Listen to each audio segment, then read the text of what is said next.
Deputeti i Partisë Demokratike, Belin Këlliçi, ka adresuar akuzat të forta ndaj kryeministrit Edi Rama nga foltorja e kuvendit, duke akuzuar atë për shkatrimin e sektorit të bujqësisë në favor të interesave të ngushta klienteliste. Sipas Këlliçit, qeveria po përdor turizmin si një formë për të betonizuar Bregdetin dhe për t'i falur tokat bujqësore bizneseve pranë pushtetit. Ndërkaq Këlliçi i ftoi demokratët të bashkohen në protestat që po mbahen së fundmi në kryeqytet.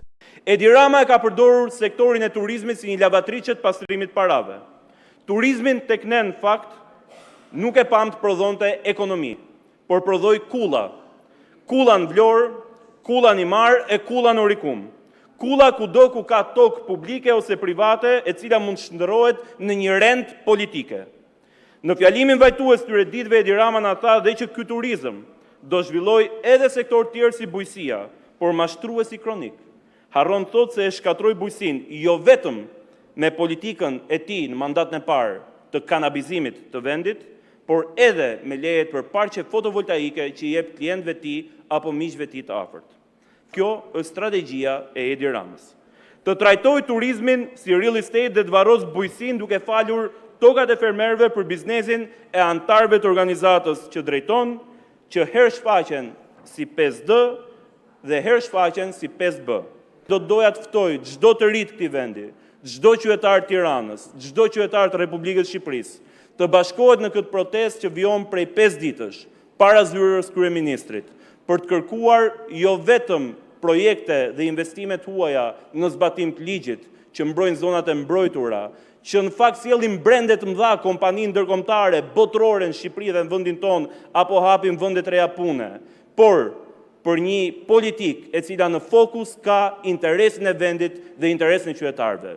Ndaj do të ftoja çdo të ri të Partisë Demokratike jo vetëm të bashkohet në orën 6 në protestë para zyrës së Edi Ramës. Kreu i grupit të PS-s, Tauland Balla, ka reaguar pas deklaratës së deputetit Këlliçi. Balla ju drejtua opozitës duke kërkuar që të mos përzihen në protestën e qytetarëve, duke ironizuar se kur proteston opozita, mblidhen vetëm 40 vet bashkë me kamerat.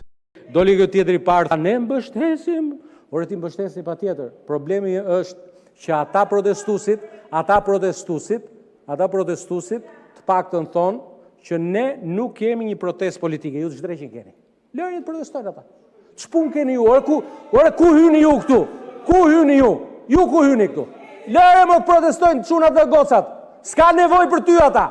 S'ka nevojë për ty. Ju e keni pa veten, kur dilin unë protest, 40 veta bashkë me rojet bjeni aty.